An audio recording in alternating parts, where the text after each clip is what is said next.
ব্যাঙ ডাকছে, তার মানে কি বৃষ্টি আসছে?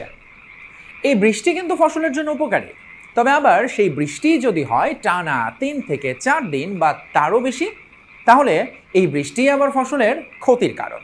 তবে নিয়মিত আবহাওয়ার খবর রাখলে কিন্তু এই ক্ষতি কমানো সম্ভব।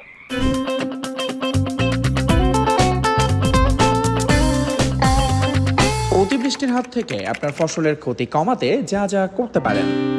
যেসব ফসল ঘরে তোলা যায় দেরি না করে সেগুলো ঘরে তুলে ফেলতে পারেন।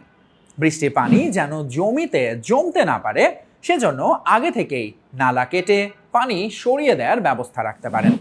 জমির আইল উঁচু করতে পারেন যাতে বৃষ্টির পানি জমিতে প্রবেশ করতে না পারে। একটু উঁচু স্থানে বীজতলা তৈরি করলে বীজতলা বৃষ্টির পানিতে ডুবে যাবে না। আর আগে থেকেই সেচের প্রস্তুতি নিয়ে রাখতে পারেন।